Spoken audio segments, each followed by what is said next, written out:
Las opiniones expresadas por los invitados de este programa son de exclusiva responsabilidad del autor y no necesariamente representa la opinión, ideología o creencia de este podcast, sus patrocinadores o de la producción de este programa. Encontramos la verdad, enfrentamos muchos temas de inseguridad, pues la seguridad es nuestra misión. De este podcast tú eres la razón. ¿Qué tal, amigos? ¿Cómo están? Bienvenidos una vez más a su episodio de Tropicast. Pues bueno, el día de hoy tenemos el primer episodio de este 2025, que pues bueno, nos esperan grandes invitados, nos esperan grandes temas, todos aquellos que nos han solicitado ustedes por medio de nuestras redes sociales. Gracias por seguirnos en TikTok, gracias por seguirnos en YouTube. Hemos tenido bastante actividad en ellos, comentarios, que han guardado los mensajes, han activado las alertas. Pues de igual invitarlos para que nos sigan también por lo que es Spotify, que nos sigan en Instagram y en Facebook. Y pues bueno, el día de hoy, para iniciar este excelente año, tenemos con nosotros a dos grandes amigos, ¿sí? Uno de ellos con quien compartí bastante tiempo en la academia cuando empezamos en lo que es la policía estatal, en aquel entonces, 2004. Pues bueno, nuestro primer invitado el día de hoy tenemos al doctor Jesús Enrique Urías Soto, quien es licenciado en Derecho, cuenta con una maestría en Criminología y un doctorado en Derecho Penal y Política Criminal. También nos acompaña el doctor Brian Ramiro Quiñones, quien es licenciado en Derecho, tiene una maestría en Juicios Orales y un doctorado en Derecho Penal. Pues bienvenidos, doctores. Mucho gusto. Sí, muchas gracias. Gracias por la invitación. Pues bueno, pues qué buenos invitados tenemos el día de hoy para hablar de esto. Fíjense, a raíz de que inició este año, bueno, más bien ya cerrando el año del 2024, pues por ahí surgió una reforma nueva, y cual nos trae muchas inquietudes, ¿no? Porque creo, a mi punto de vista, que esto está violentando de alguna manera los principios, ¿no?, que traíamos en derechos humanos, etcétera. Lo que es, esta reforma que se dio el 31 de diciembre del 2024, ¿no?, ya cerrando el año, que es la reforma al Diario Oficial de la Federación, directamente al artículo 19 constitucional, donde vemos que se amplía el catálogo de delitos que ya... que ahora esta ampliación del catálogo ya requieren lo que es la prisión preventiva oficiosa. ¿Es así? Sí, bueno, antes de entrar ahí al tema que nos comentas, sí. Primero que nada, pues quiero agradecerte, Alfredo, la invitación. Me traje también al doctor Brian, también colega, litigante privado, catedrático también de la universidad, donde también yo imparto clases. Y pues es un gustazo, como lo decías hace un momento al inicio, ¿no? Después de 20 años que convivimos en la Academia de Policía de Tecate, donde nos graduamos de la 8ª generación de la Policía Estatal Preventiva, hoy FES. Viejos recuerdos, momentos inolvidables. Me da gusto reencontrarnos, aunque en el ámbito policial pues teníamos cierta interacción, pero me da mucho gusto el saber que has crecido, que ya tienes una licenciatura, estás trabajando con la maestría y que pues tus proyectos se están dando. Gracias. Y en ese sentido, pues igual también, por lo que respecta a tu servidor, pues también tú sabes que es una persona bien inquieta y también hemos crecido, gracias a Dios, ha habido buenos resultados y aquí estamos. Sí, te has estado preparando, vaya. Ahorita cuando miré tu currículum dije, wow. Sí. Digo, porque en aquel entonces, cuando estábamos todavía en la policía, estabas con la licenciatura, ¿no?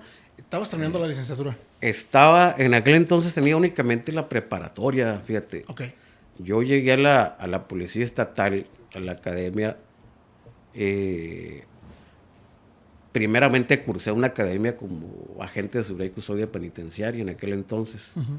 renuncié al sistema penitenciario como agente y luego me fui a la academia otra vez nuevamente para policía estatal.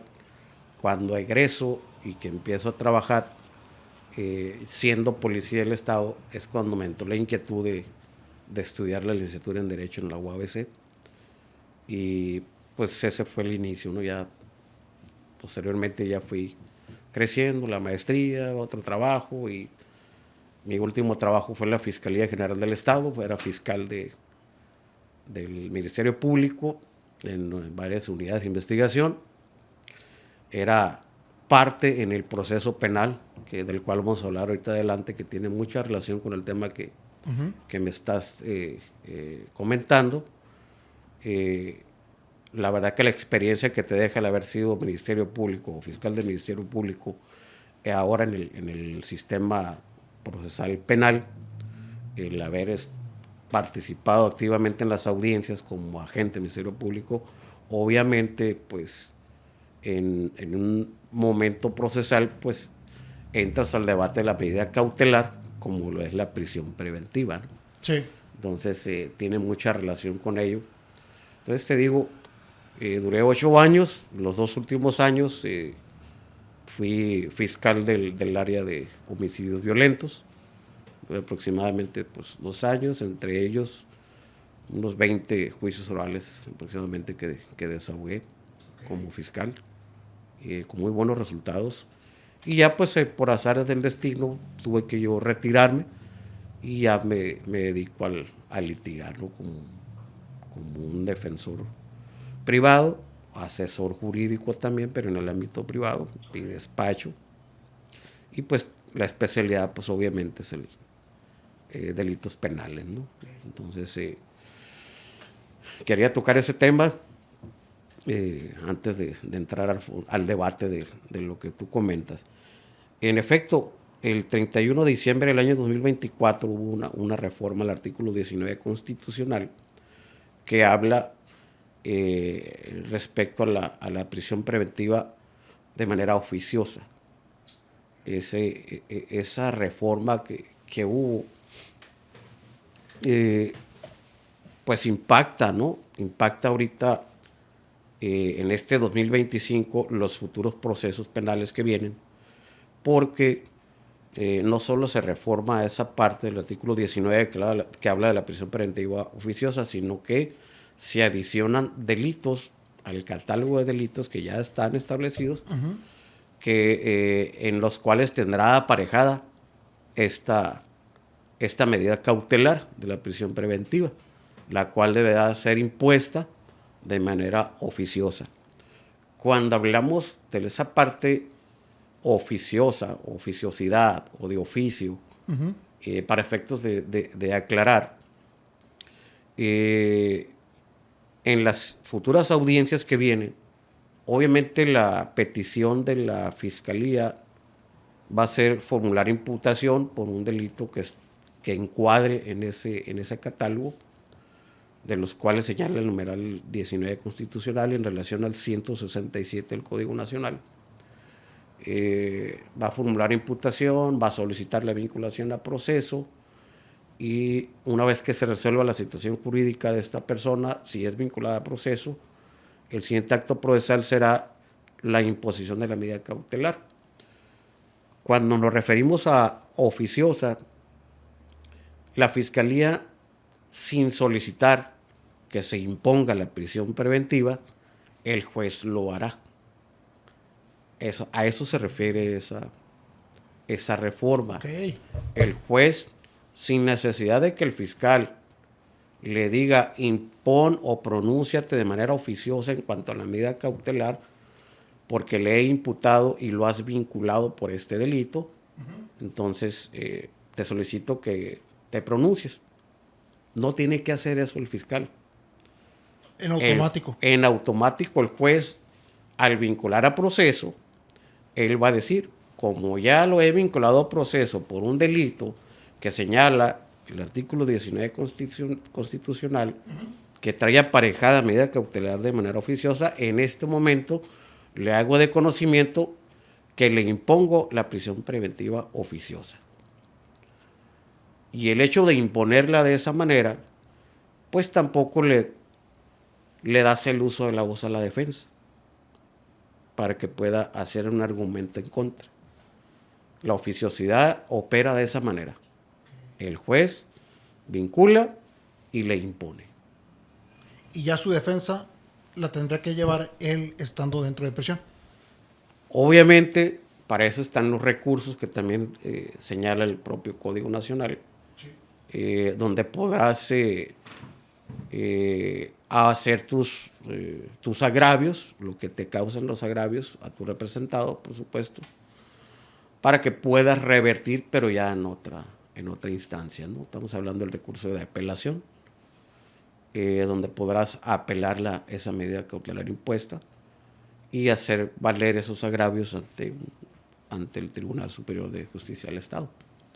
Entonces, pero sí, es una reforma que nos hizo voltear a todo el mundo ahorita, todos los que nos dedicamos a la litigada, porque pues te puedo adelantar que el análisis que hay entre las barras de abogados, colegios de abogados, abogados litigantes que tienen su despacho en particular, como lo soy yo,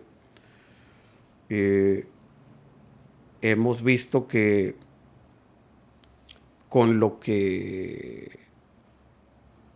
lo ganado que habíamos tenido, ahorita lo regresamos a volver a empezar. ¿A qué me refiero con volver a empezar? Acuérdate que venimos de la aclaratoria de artículos de la Constitución y del Código Nacional que fueron declarados inconvencionales por ser violatorios de derechos fundamentales. Y esto va relacionado, perdón que te interrumpa, va relacionado con el viejo sistema. No, es en el actual. Okay. El detalle es que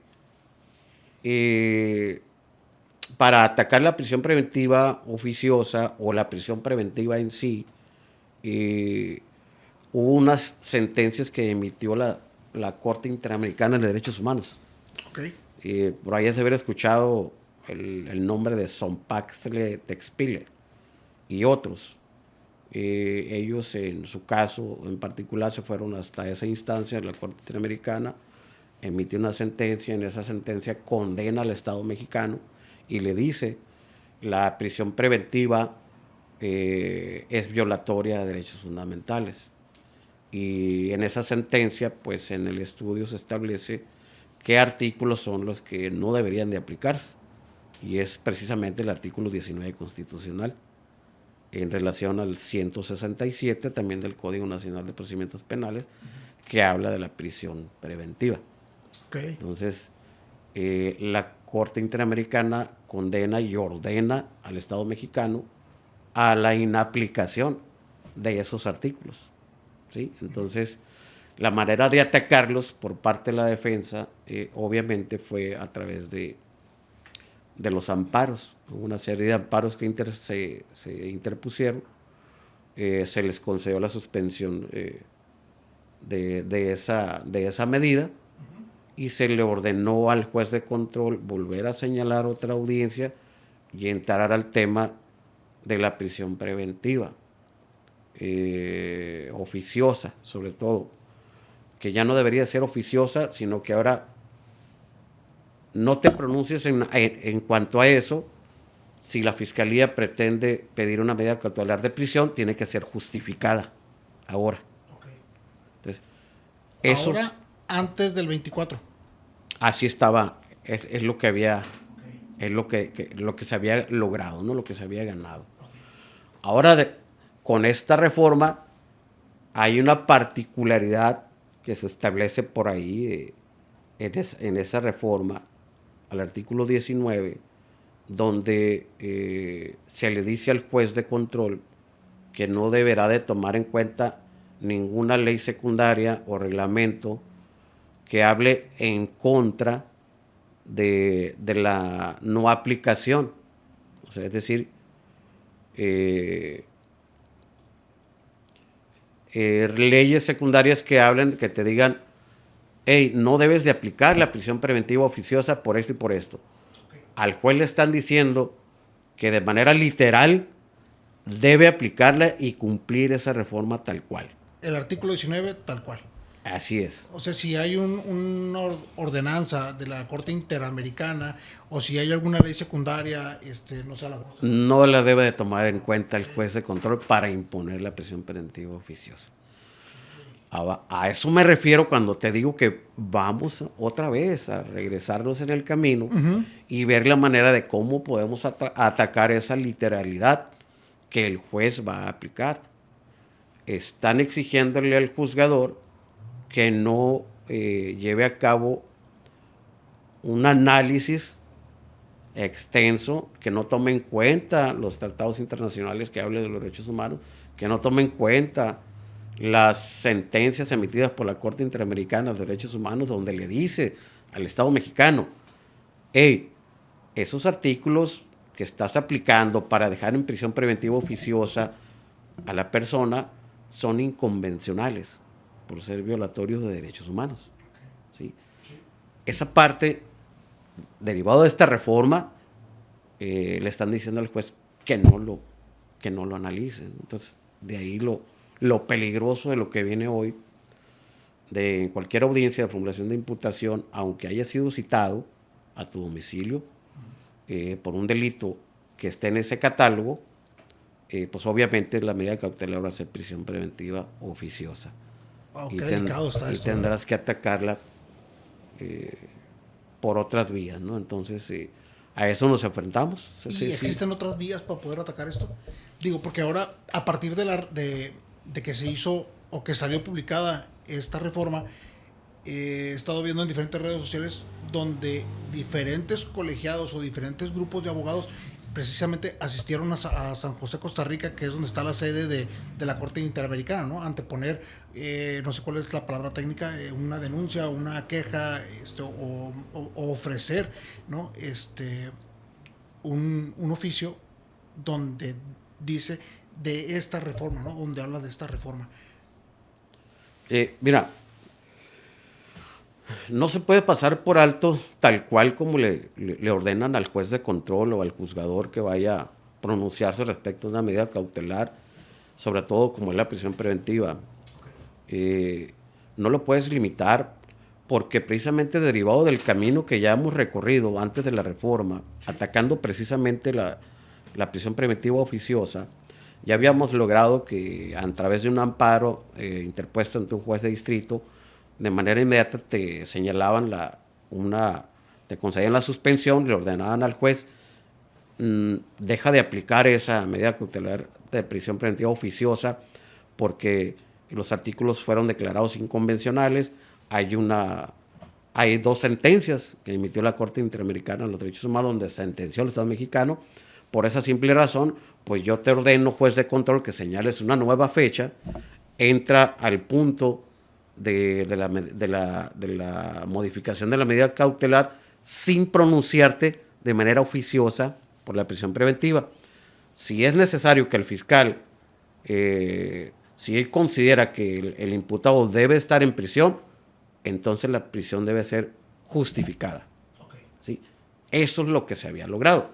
Ahora, después de la reforma, debemos de analizar, el gremio de abogados, obviamente ya están habiendo reuniones, los colegiados, las barras de abogados, abogados independientes, estamos en el estudio del tema para precisamente ver de qué manera podemos contrarrestar esa literalidad de la que hablan, ¿sí? Porque el juez no puede ser omiso de que hay tratados internacionales de los cuales firmó el Estado mexicano y en varios de estos tienen relación con los derechos humanos. Entonces, obviamente, de ahí está la pertinencia de que tendrás que también valorar o analizar, ver si aplicas lo que más le beneficia a la persona, hablando de derechos humanos. Entonces, esa reforma ahorita está siendo objeto de análisis por parte de todos los compañeros del gremio para buscar contrarrestar esa literalidad que te menciono. ¿Por qué? No se puede pasar por alto que derivado de ese camino que te acabo de mencionar, que ya se recorrió a través de amparos, suspensiones, nuevas audiencias, modificaciones de medidas cautelares, derivado de ello ya se creó jurisprudencia, ¿sí? Hay un precedente. Años atrás. Sí, anterior a la reforma. Sí. Entonces, hay una jurisprudencia, no recuerdo el número de la tesis, es una jurisprudencia que se emitió en la zona norte y que es obligatoria de aplicación al juzgador. Entonces, ¿cómo le van a hacer ahí? Es lo que estamos esperando. Cuando ya se empiece a dar esta situación de que ya el juez de manera literal interprete el artículo 19, aplique esa reforma, entonces nosotros necesitamos tener ya estudiado esa parte y hacer valer esa jurisprudencia que yo te estoy mencionando, ¿no? Y ya habla precisamente esa jurisprudencia de que los artículos que hablan de la prisión preventiva oficiosa o la prisión preventiva son inconvencionales. Y obviamente es el artículo 19 constitucional. Y es el artículo 167 del Código Nacional de Procedimientos Penales. Y esa misma jurisprudencia hace referencia a las sentencias que emitió la Corte Interamericana de los Derechos Humanos, ¿sí? Donde le dice al Estado mexicano, es violatorio de derechos humanos esa imposición de esa medida. Entonces, muy seguramente algún compañero, ya sea defensor público o defensor privado, pues va a hacer su estrategia de contraargumentos ante la inminente imposición de una medida cautelar de prisión preventiva oficiosa. Si no es en ese momento que te den el uso de la voz, que muy seguramente así va a ser, el juez la va a imponer y no te va a dar el uso de la voz. Entonces se tiene que entrar al estudio de qué mecanismo vas a interponer, ya sea la apelación o un amparo, donde hagas valer precisamente lo que te estoy mencionando. Que no puedes pasar por alto un precedente, una jurisprudencia que fue emitida por la Suprema Corte de Justicia de la Nación.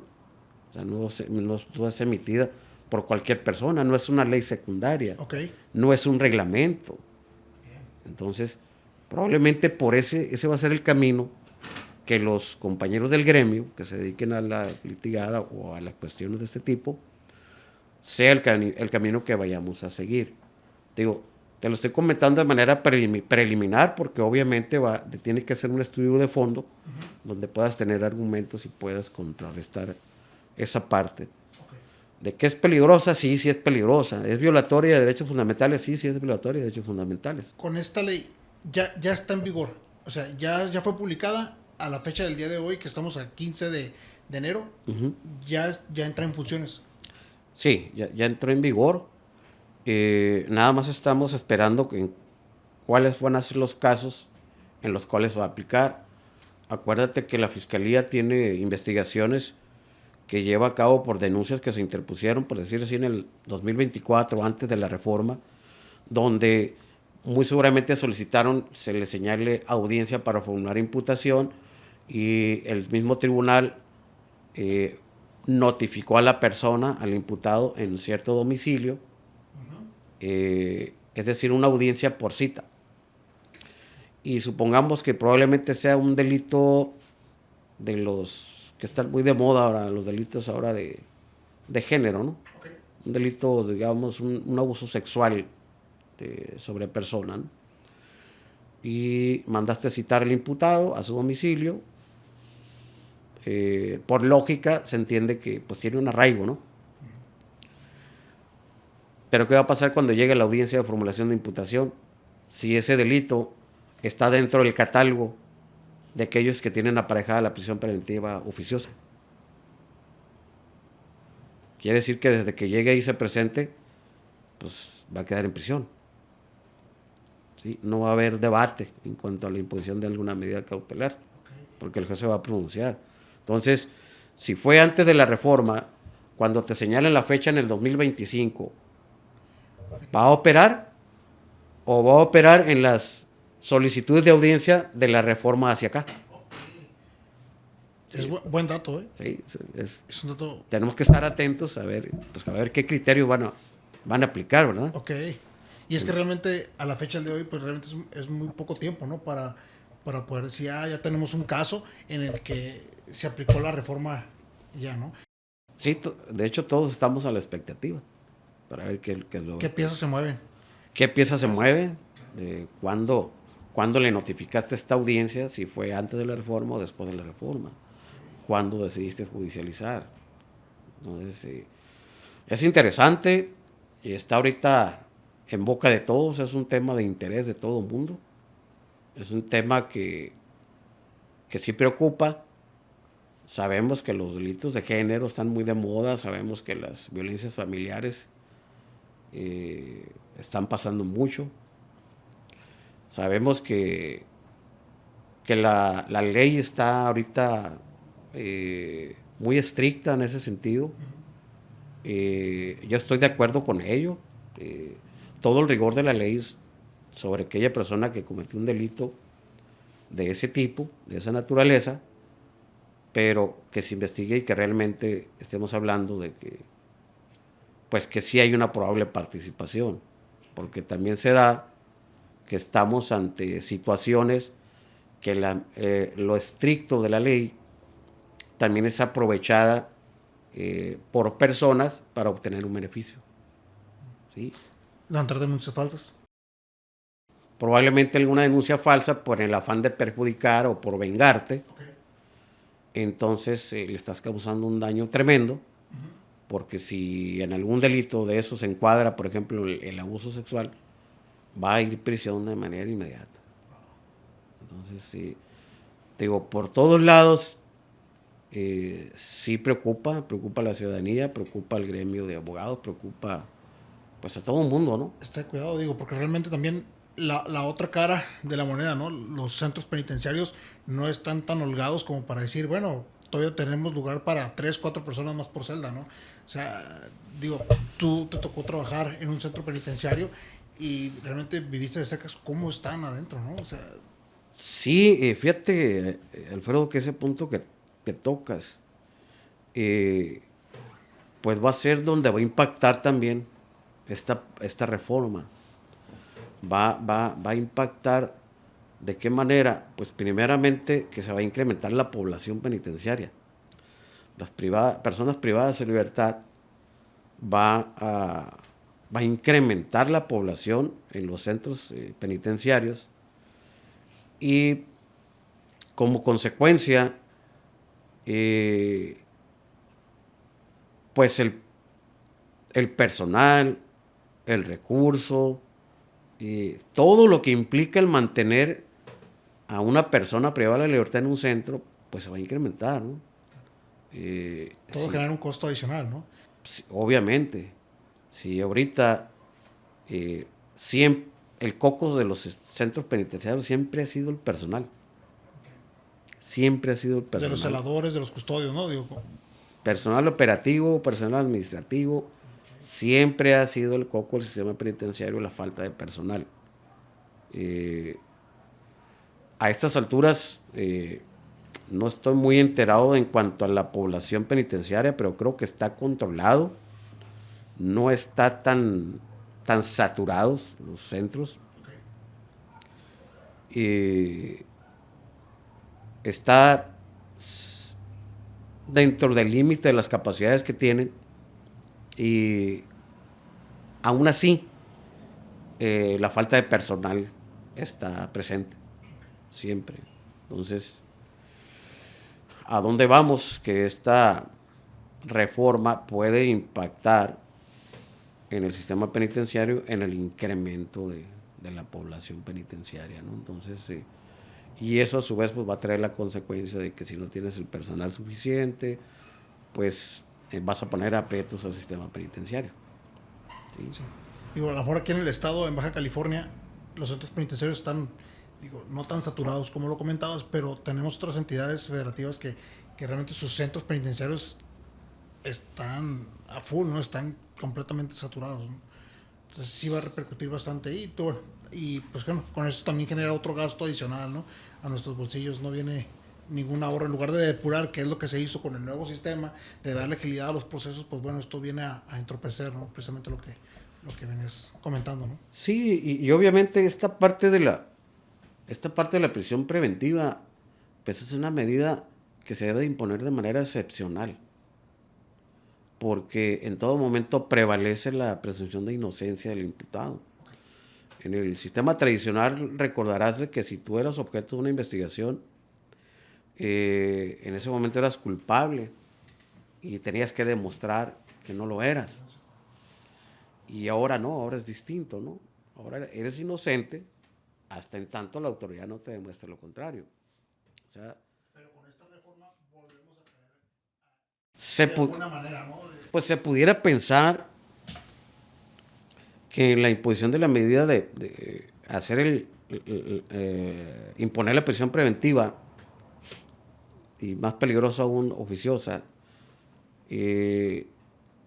yo te pudiera decir, Alfredo, que la medida cautelar de prisión preventiva no suple a una sentencia. ¿Sí? En una sentencia hay una razón para que estés en prisión, porque fuiste declarado culpable. Ya hubo una investigación, ya hubo pruebas en tu contra. Exactamente. Y ya un juez ya dictaminó, ¿sabes qué? Ahí está la razón primaria por la cual debes de cumplir una pena impuesta. Pero una medida cautelar de prisión preventiva no suple esa sentencia, tomando en cuenta que pues la presunción de inocencia siempre debe estar presente, ¿verdad? Y estaba viendo de los nuevos delitos, ¿no? Que se incluyeron en esta reforma. Pues bueno, está el delito de extorsión, el delito de contrabando, delito de relacionados con fentanilo o drogas sintéticas. Viene también lo que son operaciones de comprobantes fiscales falsos, abuso o violencia sexual de menores de edad y el uso de programas sociales con fines electorales. Digo, no pude encontrar información de a partir de qué cantidad o a partir de qué tamaño, ¿no? De que se comete el delito, ya va lo que es la prisión preventiva oficiosa. Pero, pues vaya, son delitos que hasta de alguna manera son muy recurrentes, ¿no? Sí, sí, sí. Por supuesto que sí. O sea, hay entidades federativas donde se cometen más delitos unos que otros, ¿no? Claro, que sí. probablemente encuadren en ese catálogo que ahí me señalas. Sí, dice drogas sintéticas, ¿no? O fentanilo, ¿no? Que está muy de moda ahorita el fentanilo. Pero a partir de qué cantidad, digo, a lo mejor, ojalá y no llegue a pasar en México, pero un policía simplemente por el hecho de que le hiciste una mala cara, va a tu mala cara. No, sí. Y entonces, ¿a partir de qué cantidad va y te encuentras sorpresivamente un globito, ¿no? De esta droga sintética, y ya por ese globito ya vas a caer a prisión por esta reforma? Sí, es que en cuanto a las cantidades, la cantidad que puedas poseer como persona, pues obviamente hay una tabla, ¿no? Hay una tabla, la Ley General de Salud, que establece las cantidades, y dependiendo de la cantidad que tú portes en ese momento es la penalidad que te puedan imponer, y de ahí se define si lo ve el ámbito del fuero federal o el ámbito del fuero común, que en el común estaríamos hablando de narcomenudeo si traes una dosis, una o dos globitos, ¿no? Okay. Pero habría que ver, en cuanto a la medida cautelar, cómo se va a pronunciar la Fiscalía. Okay. Porque tú y yo conocemos cómo se las gastan las autoridades para efecto de una detención, ¿no? Pero habría que ver esa parte, ¿no? Obviamente va a impactar en las unidades de investigación del delito en contra del narcomenudeo, sí, en el Estado. Okay. Porque en esta parte de la reforma no lo marca, no lo especifica, ¿verdad? No. ¿Sobre qué cantidades? Se rige sobre esa tabla que yo te comento. Esa tabla que está en la Ley General de Salud, creo, okay, donde vienen las cantidades que tú como persona puedes poseer. Para consumo propio. Para consumo, así es. Entonces, todo parte de las cantidades que te aseguren. Si es una buena cantidad, obviamente en el fuero común no te van a remitir. Probablemente con fines de venta te puedan remitir a la federación. Entonces, digo, es un tema muy interesante. Seguramente ya lo están analizando varios abogados, compañeros del gremio, que se dedican a esta rama del derecho penal, y pues buscar la manera de cómo contrarrestar. Lo que sí me queda claro es que esta reforma habla de ampliar delitos que tengan aparejada prisión preventiva oficiosa. No se pronuncia en cuanto a los precedentes ya que fueron emitidos por la Suprema Corte de Justicia de la Nación a través de las jurisprudencias. Y de la jurisprudencia que yo te hablé está muy clarita, donde se ordena la aplicación de la misma, y un juez de control no puede hacer caso omiso a una jurisprudencia. Muy probablemente por ahí sea la manera de cómo se pueda contrarrestar. La reforma no habla de esa parte. Únicamente le adicionaron esa parte de que de manera literal deberás de aplicarle al juzgador, no deberá de tomar en cuenta leyes secundarias, ni reglamentos, ni nada que hablen o que vayan en contra de la prisión preventiva oficiosa. Entonces, ¿qué viene más adelante? No sé, probablemente va a haber una reacción por parte del gremio, y volver a ganar lo que perdimos con esta reforma, el camino que ya habíamos recorrido. Y era muy interesante porque ya había algunos criterios de jueces que habían cambiado, en el sentido de que si un imputado solicitaba la modificación de una medida de prisión preventiva oficiosa que le habían impuesto, solicitabas pronunciar el juez de control en ese sentido de no aplicarla, entrar a debate de prisión preventiva justificada. Y primeramente ese era el camino que uno recorría, ¿no? Pedías la audiencia, solicitabas al juez, le exponías esa parte de las sentencias de la Corte Interamericana, el juez te negaba lo que pedías, y ya eso daba pie para irte al amparo ante un juez de distrito. El juez te concedía la suspensión, obligaba al juez a que señalara nueva fecha, y ya entrabas al detalle de la justificada. ¿Sí? Para no recorrer todo ese camino, tengo conocimiento que 1 o 2 jueces de manera oficiosa se pronunciaba y decía: ok, desaplico los artículos de la prisión preventiva oficiosa,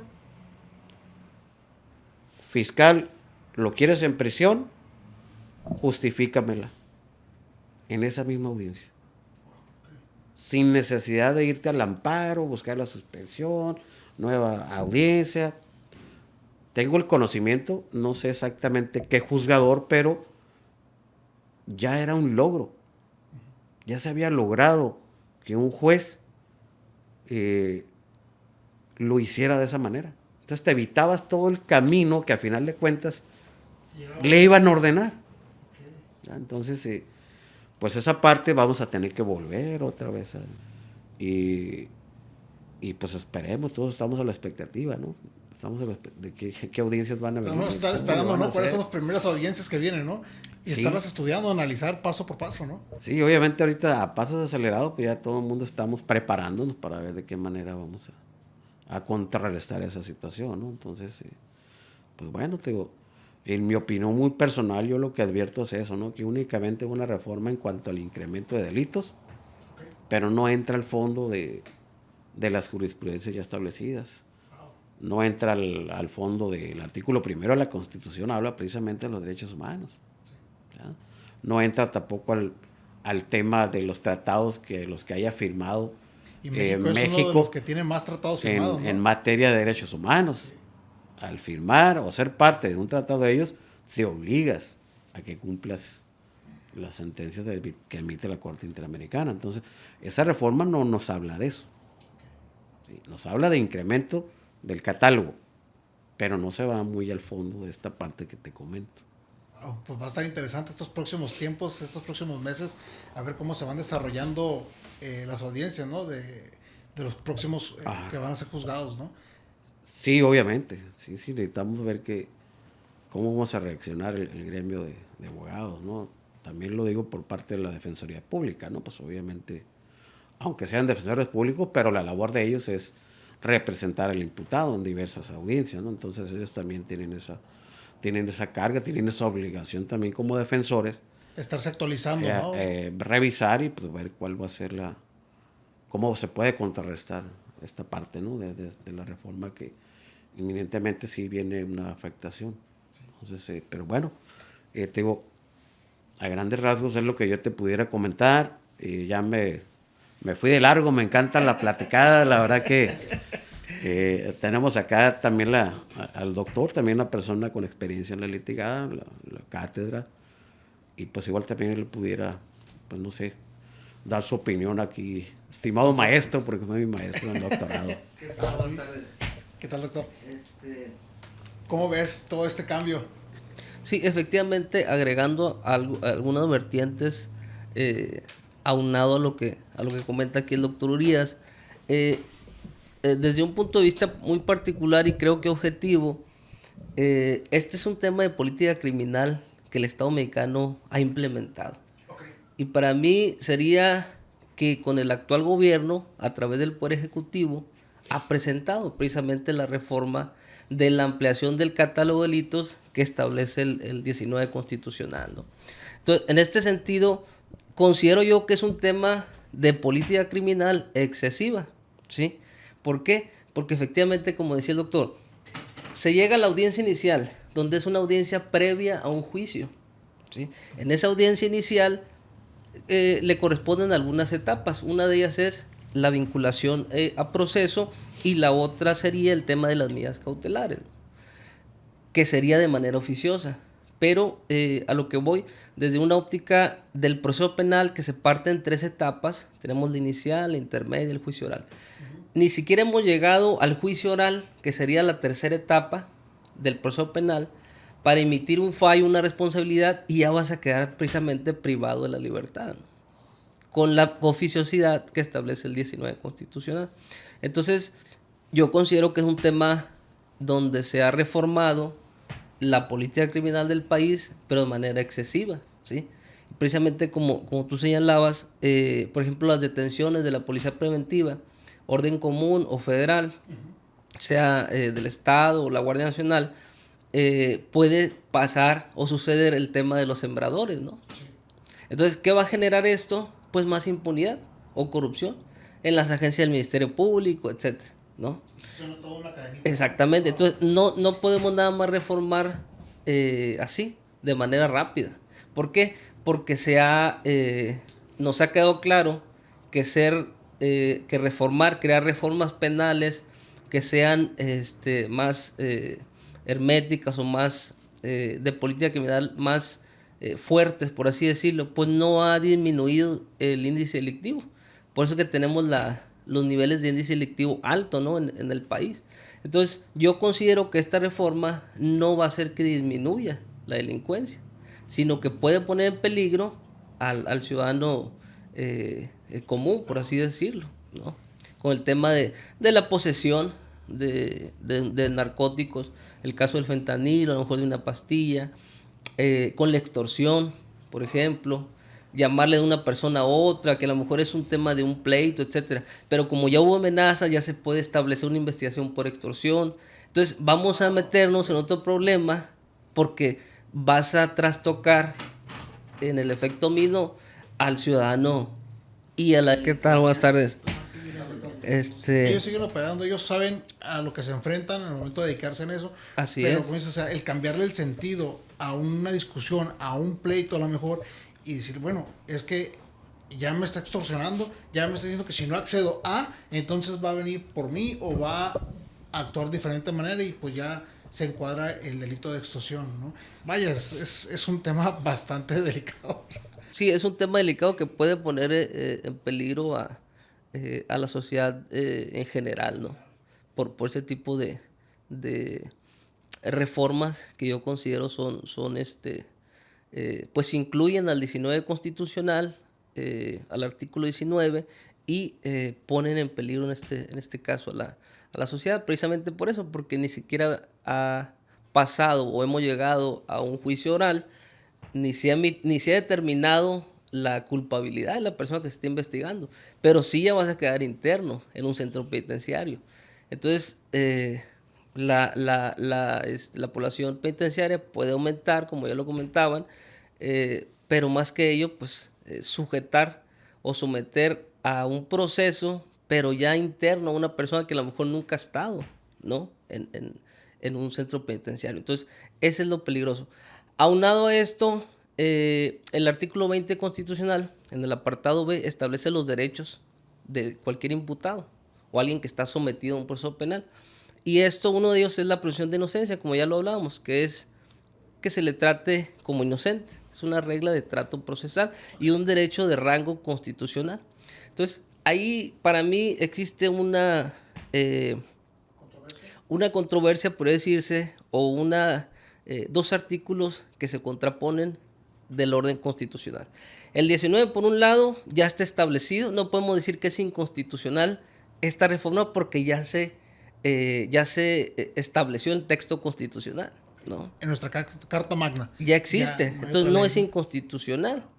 Pero, por otro lado, el 20 constitucional, apartado B, el apartado B del 20, nos establece, por ejemplo, la presunción de inocencia de un imputado, ¿no? Entonces, chocan los artículos, el derecho de la presunción de inocencia, por ejemplo, con este 19 constitucional para poder someterlo, emitir una prisión preventiva oficiosa, ¿no? Entonces, ¿por qué? Porque se presume la inocencia, pero en la primera etapa, cuando todavía no llega al juicio oral, ya me lo estás internando en el centro penitenciario. Entonces, ahí es donde choca, ¿no? Y aterrizando esta parte de lo que hemos hablado, seguimos siendo parte de la Convención Americana de Derechos Humanos, el denominado Pacto San José de Costa Rica. Seguimos siendo, como Estado mexicano, parte de esa Convención Americana. Entonces, ¿qué pasa? Que lo que establecía el doctor de las sentencias, que han sido más de 10 sentencias al Estado mexicano, que nos ha hecho la Corte Interamericana, ya teníamos algunos precedentes que seguíamos, ¿no? Que seguíamos con relación a la prisión preventiva oficiosa.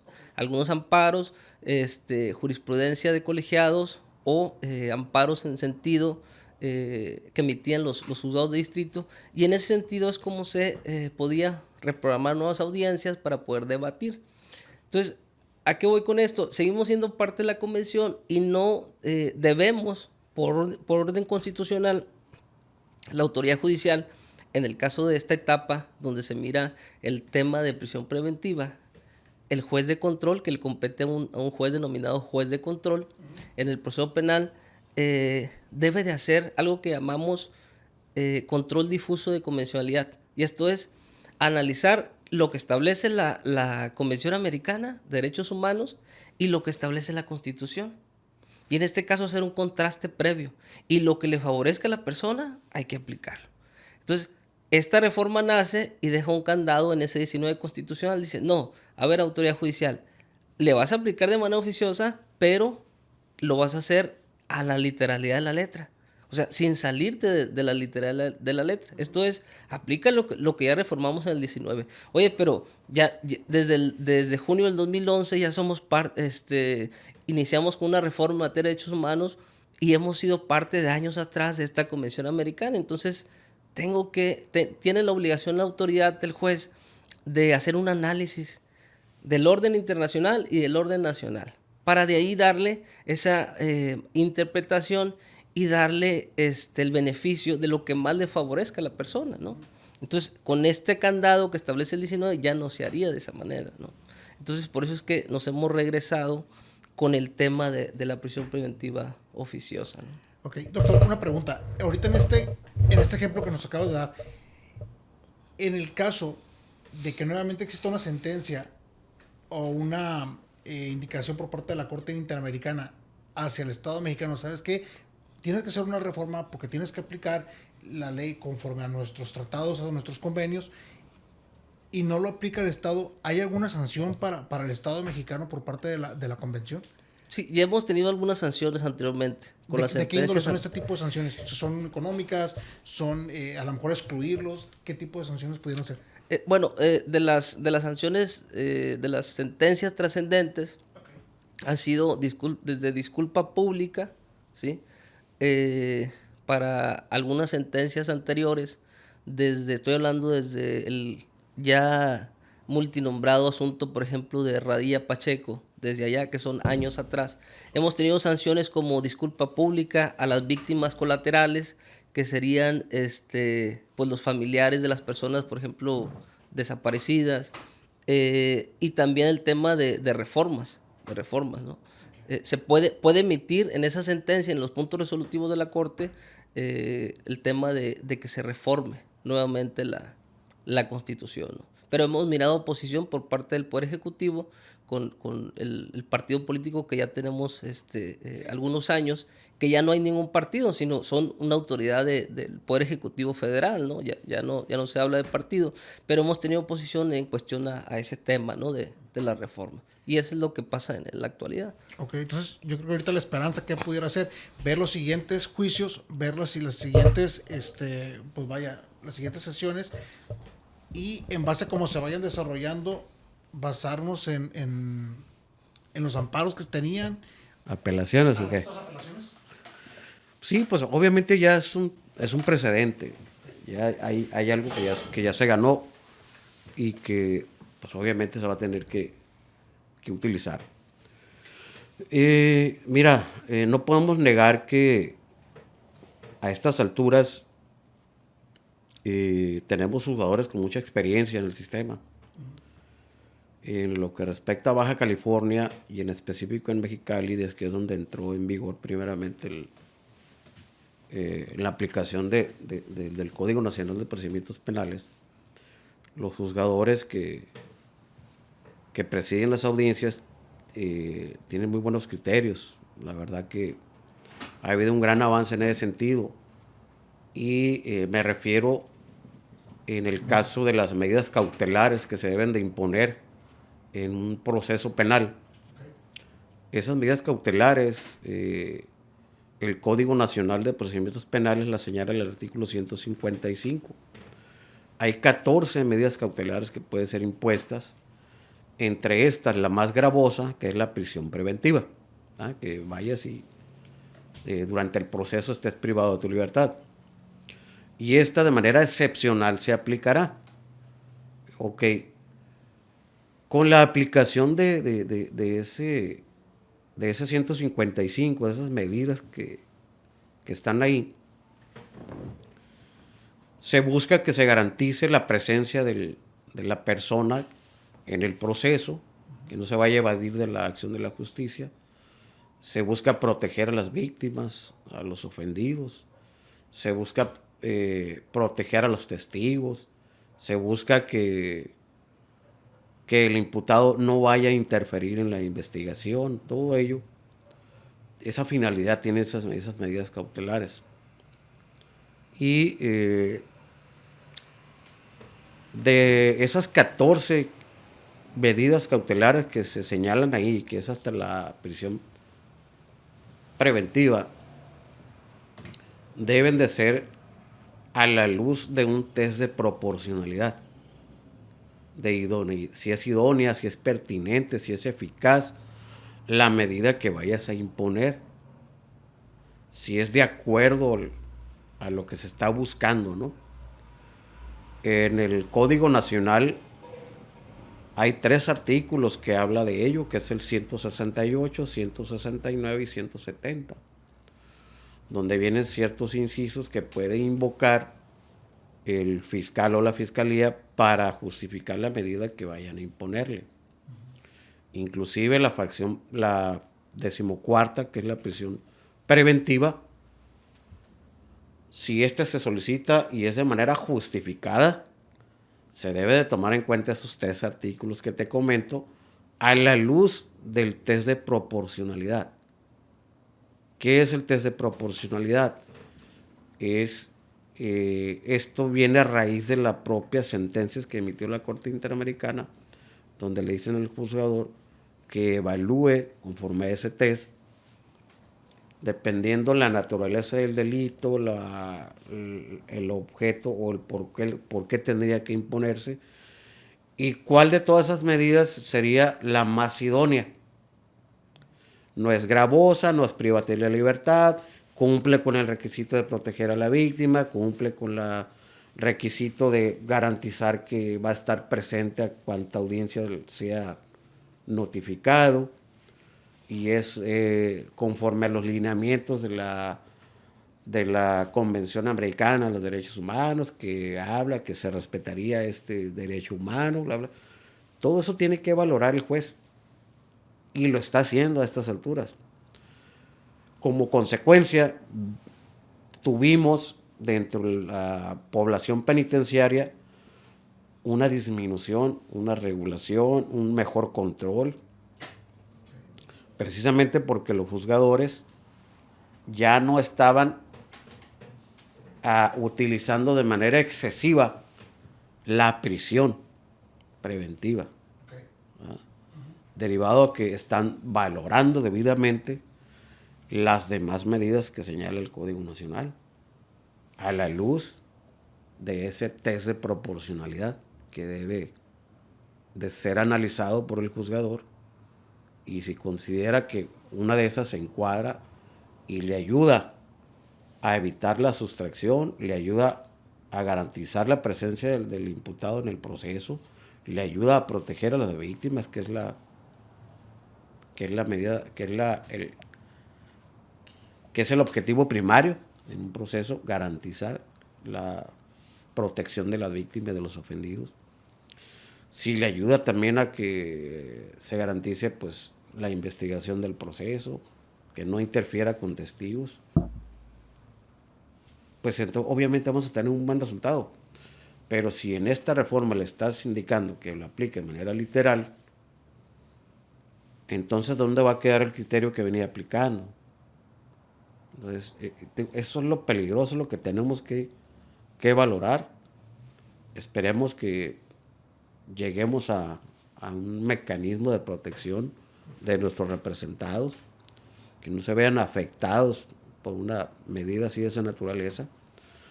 Y de igual manera, pues coadyuvar con las defensorías públicas y con la fiscalía también, ¿por qué no?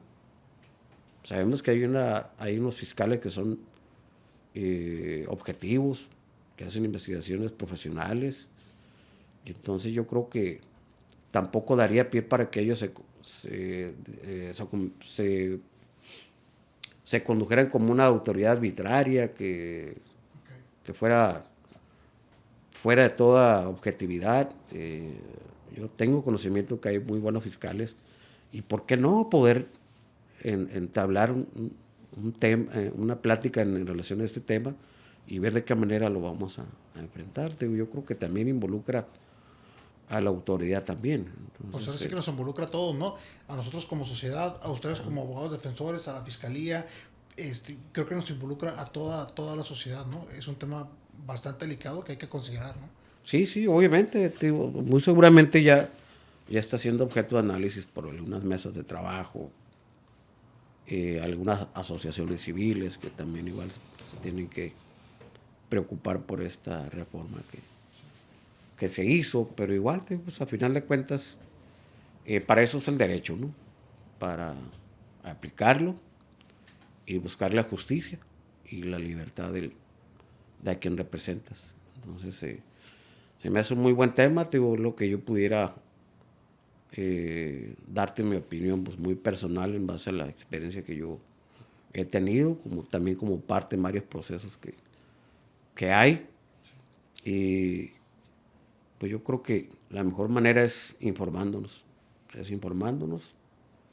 estudiar los asuntos en particular y ver de qué manera los vamos a enfrentar, obviamente tomando en cuenta pues la naturaleza de esta reforma. Entonces, no sé, algo más que quieras. Doctor, ¿algo más que le gustaría complementar aquí? Pues efectivamente, creo que lo que hemos dicho es objetivo, ¿no? Pues sería todo por mi parte. Yo creo que no va a abonar a disminuir la incidencia delictiva, la prisión preventiva oficiosa. Yo sí creo, y lo digo así directo, creo que sí se pone en peligro al ciudadano común o al ciudadano de a pie o al ciudadano honorable que en cualquier ámbito de cualquier nivel social. ¿Por qué? Porque creo que está en peligro con el tema de los delitos, los tipos penales que ya se han establecido en el 19 constitucional. Todo mundo, nadie está exento de poder recaer en una conducta, a lo mejor sin tener la intención, pero sí verse sometido a un proceso donde se le puede imponer una pena sin ni siquiera haber llegado a un juicio oral, ¿no? Y para aterrizar el tema y concluir, yo creo que el tema de las medidas cautelares deben de ser de manera excepcional. Hay 14, como señala el doctor, el Código Nacional. 13 hay más que se pueden imponer. Una firma periódica cada 15 días, una firma periódica cada mes, no salir de la ciudad, del circuito judicial donde se está llevando ese proceso penal, que es de, por ejemplo, de Tijuana, de Mexicali, de Hermosillo, en Sonora, etc. Un brazalete. Entonces, hay 13 medidas más que se pueden imponer. Entonces, la Fiscalía tiene hoy la carga de la prueba, debe de justificar, para mí, debería existir solamente la prisión preventiva justificada. ¿Por qué? Porque eso abonaría a que los fiscales y la Fiscalía, orden común o orden federal, según sea el delito, fueran más especializadas al momento de realizar las investigaciones criminales, ¿no? Y de integrar sus carpetas de investigación. Entonces yo creo que debemos disminuir los delitos. Obviamente hay algunos otros delitos de mayor impacto, pero no es el tema ahorita, pero por ejemplo, el robo a casa habitación ya se encuentra dentro de ese 19 constitucional, ¿no?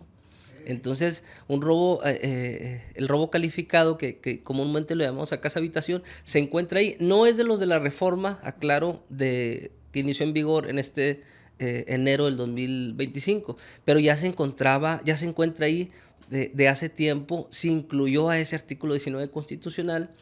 Entonces, pues es un tema donde todos pueden recaer en el tema, por ejemplo, del robo, ¿no? Entonces, yo considero que sí es factible que la prisión preventiva en el país fuera justificada, con excepción de algunos delitos, ¿no? Que no es menester ahorita el estudio, pero eso es lo que considero de manera muy, muy particular, y con eso, pues, cumplir con las finalidades que establece el artículo 20 constitucional, que es precisamente esclarecer los hechos, que la víctima no quede desamparada, sino que se le repare el daño a la víctima y que el culpable no quede impune, pero el culpable en un juicio oral, cuando se emitió un fallo y cuando se acabaron las etapas del proceso penal, ¿no? ¿Por qué? Porque llevar a alguien a prisión creo que no solamente lo hace culpable, sino creo que le afectaría también en su persona, ¿no? Entonces con sería, la sociedad y así todo, ¿no? es, Claro, realmente es un efecto dominó, ¿no? así es, sería esa mi conclusión, ¿no? Pues bueno, doctores, les agradezco mucho su tiempo, les agradezco el que hayan compartido con nosotros sus conocimientos, sus puntos de vista muy importantes. Y ahora sí que todo el gremio de abogados tiene bastante trabajo. Nosotros como sociedad también tenemos trabajo, todos los fiscales, todos los magistrados, hay bastante trabajo todavía por hacer. Se hizo una reforma, hay que analizarla, hay que trabajar sobre ella y ver qué viene de futuro, ¿no? Sí, así es, Alfredo. Pues igual nuevamente agradecerte la invitación. Pues sabemos que es un tema pues que te puedes pasar todo el día platicando de él, no vas a llegar a un fin, pero bueno, tratamos de analizarlo así de manera breve, en un poco tiempo. Pero bueno, ¿qué es lo que viene? Pues bueno, tenemos lo que viene, pues el nombramiento de juzgadores por vía de elección popular, ¿no? ¿Se escribieron? ¿Perdón? Okay. Sí, ya andamos en eso. Viene esa parte que, pues bueno, hay que ver quiénes son los que nos van a representar en el Poder Judicial, tanto en la Federación como en el Estado, que ya va a ser bajo los mismos criterios de la Federación. la elección de jueces de control, magistrados y todo ello. Entonces, pues bueno, esperemos que sean electos los más preparados, los que tengan experiencia en esta parte, porque precisamente a ellos les va a tocar la aplicación de esta reforma, algunos aplicarlas, algunos otros hacer cumplir, en este caso, si tiene o no razón la defensa en los agravios que se causaron la imposición de esa medida. Entonces tendremos nuevos juzgadores y pues bueno, esperemos pues cuál va a ser el criterio para la de unos para aplicarla y la de otros para desaplicarla, ¿no? Para de cierta manera escuchar al imputado a través de los recursos que señala el mismo Código Nacional y la Ley de Amparo. Entonces, bueno, pues muchas gracias por la invitación. Estamos atentos a una segunda parte. Claro. Ahora me va a tocar visitarlos ustedes allá en su despacho. Sí, cuando gustes, con todo gusto, allá te recibimos, allá hay un lugar donde puedes llegar. Podemos tocar algún tema en específico. No me quiero despedir sin antes aprovechar la parte de los micrófonos, de que no había tenido oportunidad de mencionarlo, pero escucho mucho en los medios de comunicación, tanto digitales, escritos, todo, que cuando se refieren a un proceso que se está ventilando ante un tribunal, digamos, en una audiencia inicial, una audiencia de control, o independientemente de cuál sea la audiencia, hay mucho comunicador que se refiere a esa audiencia como un juicio oral. Yo creo que falta un poquito más de información en cuanto al público, a los propios medios, por parte de las autoridades, para que identifiquen en qué consiste un proceso penal, cuántas etapas hay y qué tipo de audiencias se pueden dar en cada etapa. Entonces, está esa parte que me ha tocado escuchar y ver, de que hacen referencia lo detuvieron y mañana tiene el juicio oral. Yo creo que hay un desconocimiento de esa parte. Sí. Por eso aprovecho esta parte, ¿no? de